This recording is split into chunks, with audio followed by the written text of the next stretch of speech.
ang Panginoon.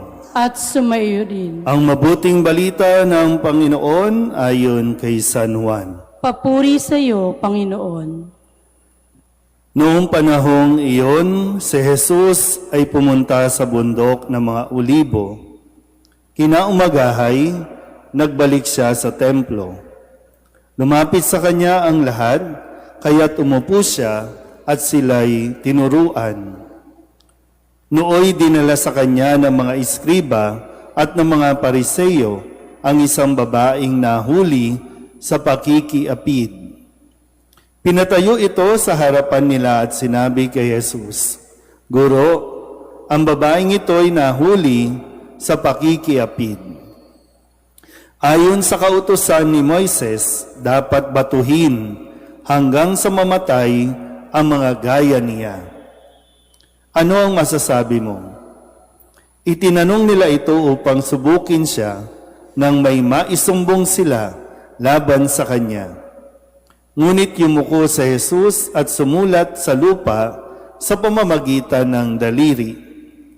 Ayaw nilang tigilan ng katatanong si Jesus. Kaya't sila'y tiningnan niya at sinabi ang ganito, "Sino man sa inyo na walang kasalanan, ang siyang maunang bumato sa kanya." At muli siyang yumuko at sumulat sa lupa. Nang marinig nila ito, sila'y isa-isang umalis, simula sa pinakamatanda. Walang naiwan kundi si Jesus at ang babaeng naroon pa rin sa harapan niya. Tiningnan siya ni Jesus at tinanong, "Nasaan sila? Wala bang nagparusa sa iyo?" "Wala po, Ginoo," sagot ng babae. Sinabi ni Jesus, "Hindi rin kita parurusahan. Humayo ka at huwag nang magkasala." Ang mabuting balita ng Panginoon. Pinupuri ka namin, Panginoong Hesukristo.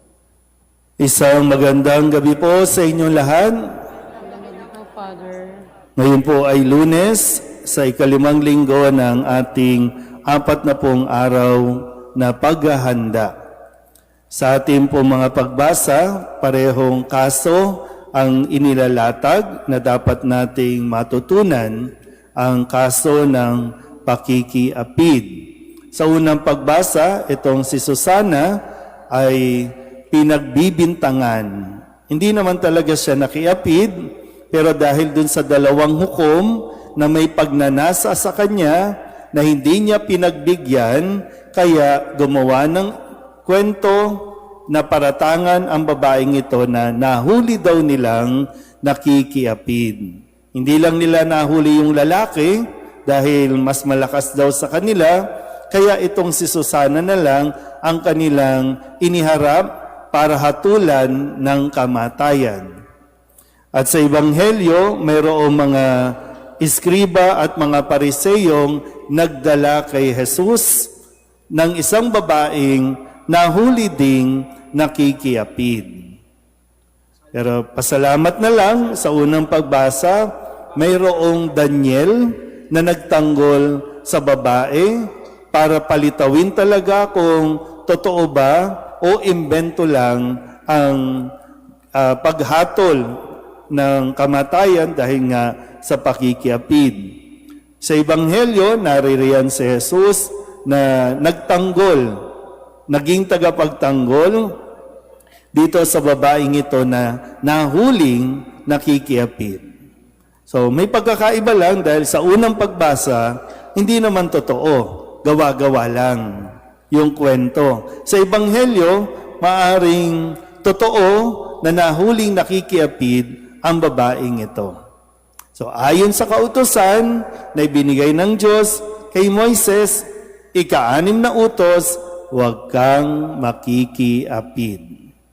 Pero ang utos na to ay applicable sa lahat, babae at lalaki. Yun nga lang, sabi nga para bang may bias. Bakit puro babae lang ang kinakasuhan ng pakikiapid? Nasaan yung lalaki? kung talagang nahuling, nakikiapid, bakit hindi iniharap maging yung lalaki? Naintindihan po ba? Kasi malinaw naman na sinabi ni Jesus na hindi rin kita ahatulan, pero yung kasunod, umayo ka, huwag ka nang magkasala. Naintindihan po ba? So maganda siguro mapagnilayan din talaga natin na wala sa atin ang kapangyarihang humatol. Bagamat, responsibilidad natin, paalalahanan ang bawat isa sa uri ng pamumuhay na lalo na kung ito ay salungat sa utos ng Diyos. Pwede lang natin sabihan, huwag kang makiapid. Pero wala sa atin yung paghuhusga o paghahatol. Kasi po pwede nga, di ba? Bakit ba nakikiapid? Halimbawa lang sa babae po, sa standard kasi ng lipunan natin, di ba, no? Ang madalas nakikiapid, babae. Bakit natututong pumatol ang babae kahit sa may asawa na? Una, for security, para mabuhay, sa pangangailangan, para mga ganitong bagay. Ulitin ko po, no? Hindi katanggap-tanggap ang ganyang uri ng pamumuhay. Ayon sa utos ng Diyos, yan ay paglabag at mortal na kasalanan. Naintindihan po ba? Okay. Pero inuunawa natin at binibigyan natin ng pagkakataon ang bawat isa na ma-realize niya ang kanyang pagkakamali at wag na itong uulitin. Na siyang ibinibigay naman ng Diyos para sa lahat. Kasi hindi man pakikiapid ang kasalanan natin, lahat tayo ay may kasalanan. Kaya nga ang sabi ni Kristo, sino man ang walang kasalanan, siyang maunang bumato. So, meron bang sa atin ang walang kasalanan? Ulitin ko po baka mamaya sasabihin ninyo, pwede naman pala kasi lalo na sa panahon ngayon, di ba, parang proud na proud pa ang mga tao na ipangalandakan sa buong mundo, ay nakikiapid ako. Alam na natin, buong mundo alam na may asawa yan, pero pinapatulan mo pa. Na parang napaka-proud na natin at wala na tayong sense of sin. Na normal na lang, na ninonormalize natin na makisama o makiapid. So, ulitin ko po para lang mas maintindihan natin. Ang kasalanang pakikiapid ay pagpatol sa isang taong may asawa na. Ibang usapin yung pagsasama na wala pang asawa. Kaya nga may tinatawag, di ba, na pre-marital sex. Sex outside marriage ay itinuturo din ng simbahan na yan ay kasalanan. Kasi ngayon nga din, isa sa mga ninanormalize natin, basta't nagsasama na, ang feeling natin mag-asawa na. So, kung hindi yan kasal, hindi yung bigat ng pakikiapid ang kasalanan niyan. Naunawaan po? Yan.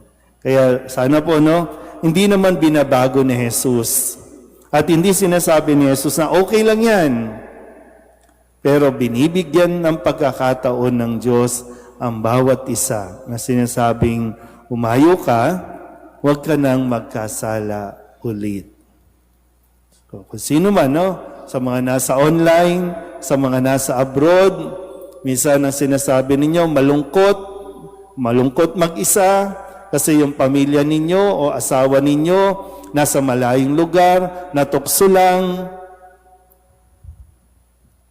Ang Diyos ay mapagpatawad kung hihingi tayo ng tawad at sisikaping baguhin o iwasto ang nagiging pamumuhay natin, laging handang magbigay ng pagkakataon ang Diyos.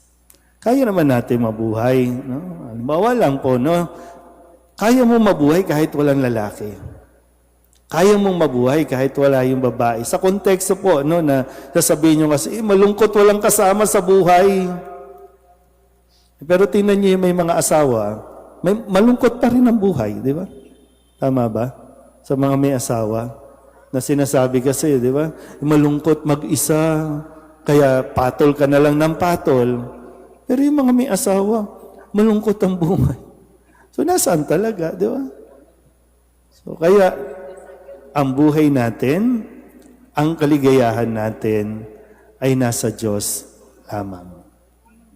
Kung binigyan ka ng partner, kung binigyan ka ng makakasama sa buhay, pasalamatan mo ang Diyos. Kung hindi ka man binigyan na makakasama sa buhay, mas magpasalamat ka sa Diyos. Wala kang sakit ng ulo. Amen?